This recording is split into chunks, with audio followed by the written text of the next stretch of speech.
ஏங்க யாருக்காக நம்ம எல்லாரும் இவ்வளவு நேரம் காத்துட்டு இருக்கோம்? லிங்கம், ரகுராம் ஐயா வர்றதுக்காக தான் எல்லாரும் காத்துக்கிட்டு இருக்கோம். அவரு கிரீடத்தோட வந்தா தானே இதை தொடங்க முடியும். அதான் நேத்தே பேசிட்டோம்ல, அவர் வர்ற மாதிரி தெரியலீங்களே. எங்க இவ்வளவு நடந்ததுக்கு அப்புறமும் அவர் எப்படிங்க வருவாரு? வெட்டியா நிக்கிறத விட்டுட்டு தட்டு புட்டுன்னு ஒரு முடிவெடுத்து புவனேஸ்வரிக்கு செய்ய வேண்டிய மரியாதையை செய்ய வேண்டியதானே?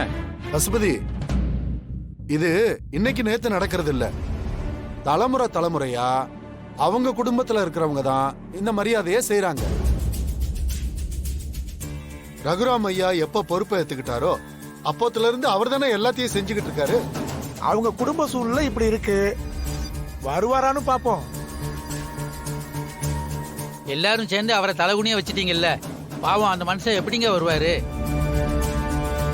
ஏப்பா, அவர் வரலன்னா ஊருக்குள்ள பெரிய மனுஷங்களே இல்லையா என்ன? காலங்காலமா ஒரே ஆள் தான் செய்யணுமா? அவர் வரலன்னா என்ன, அவருக்கு தான் கொடுக்கணுமா? வேற ஆளுக்கு மாத்தி கொடுக்க வேண்டியதானே? ஏன்பா இப்படி எடுத்தோம் கவுத்தோம் எல்லாம் முடிவெடுக்க முடியாது. எல்லாரும் கொஞ்சம் பொறுமையா இருங்க, பாப்போம்.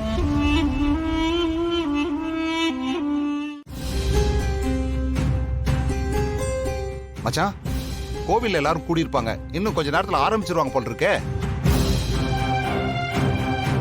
மச்சான் ஏதாவது சொன்னாரா? அண்ணன் இன்னும் வெளியிலேயே வரல மச்சான்.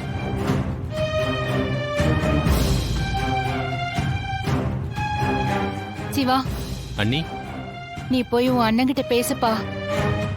நம்ம குடும்பத்துக்கு வர வேண்டிய கௌரவம் மரியாதை எதுவுமே கிடைக்காம போயிடக்கூடாது. போய் பேசு போ.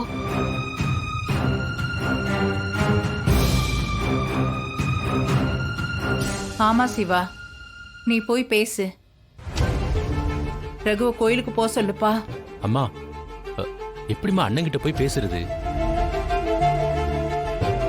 நடந்த விஷயத்துல இருந்து என்னாலேயே வெளியில வர முடியல. அண்ணன் மனசு மட்டும் எப்படிமா மாறும்? அவரு ரொம்ப காயப்பட்டிருக்காருமா. என்னப்பா நீ கிரீடத்தை கொண்டு போய் அம்மனுக்கு சாத்தணும்ல, இல்லன்னா சாமி குத்த ஆயிடும்பா. போப்பா, போய் பேசு போ. மச்சான் போங்க மச்சான்.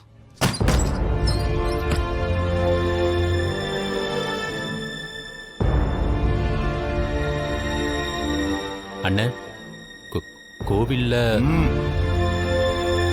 நீ என்ன சொல்ல வரேன்னு தெரியுது. ரகு, நீ மத்த எதையும் யோசிக்காம கிரீடத்தை மட்டும் எடுத்துட்டு போய் கொடுத்துட்டு வந்திருப்பா.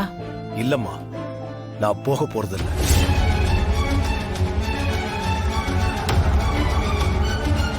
என்ன ரகு இப்படி சொல்ற? ஆமாம்மா, அவங்க பேசின ஒவ்வொரு வார்த்தையும் என் மனச ஆழமா பாதிச்சிருச்சு.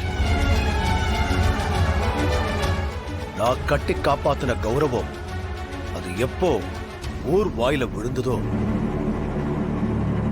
அதுக்கப்புறம் நான் அங்க போய் நிக்கிறதுங்கிறது கொஞ்ச நஞ்ச பேருக்கு என் மேல இருக்கிற மரியாதையும் கெடுத்துரும். அங்க போய் நிக்கணும்னு எனக்கு அவசியமும் இல்லை. இதுதான் உன் முடிவா?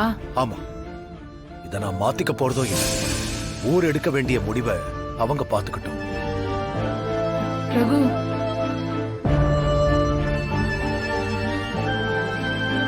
என்ன மச்சான் இப்படி சொல்லிட்டு போயிட்டாரு? அப்ப ரகு கண்டிப்பா போக போறதில்ல. ஏங்க, மாமா போலனா என்னங்க? நீங்க எடுத்துட்டு போங்க, உங்களுக்கும் உரிமை இருக்குல்ல. பார்வதி, அமைதியாரு. அட அது இல்லங்க, நீங்களும் இந்த குடும்பத்தோட வாரிசு தானே. நீங்க போய் இந்த முறை எடுத்து செய்யுங்க. ஏய், வாயை மூடிட்டு சொல்றல. இப்ப நான் என்ன தப்பா பேசிட்டேன்னு கத்துறீங்க? புரியாம பேசாத. அண்ணனே மனசு நொந்து போயிட்டு இருக்காரு.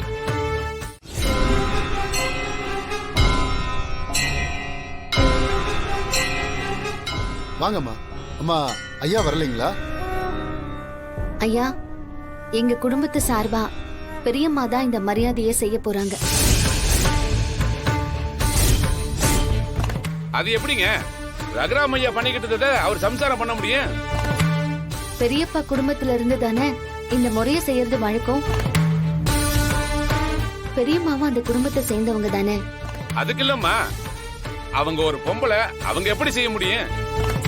யோ புவனேஸ்வரி அம்மா ஒரு பொம்பளை தானையா? அவங்க செய்யறன்றப்ப மட்டும் சம்மதம் சொன்னீங்க.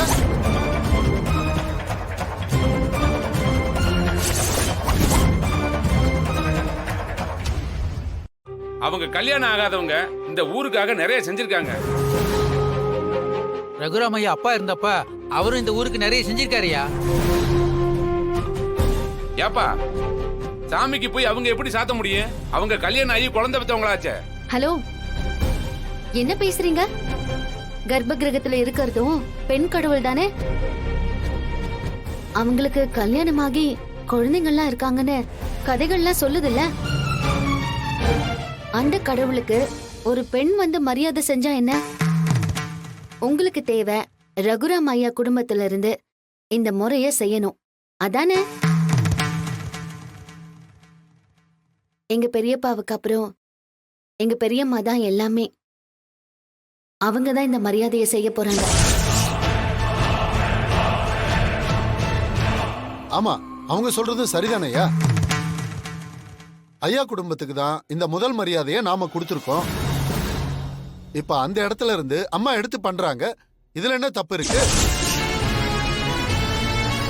அம்மா, நீங்க வந்து அம்மனுக்கு அந்த கிரீடத்தை சாத்துங்கம்மா.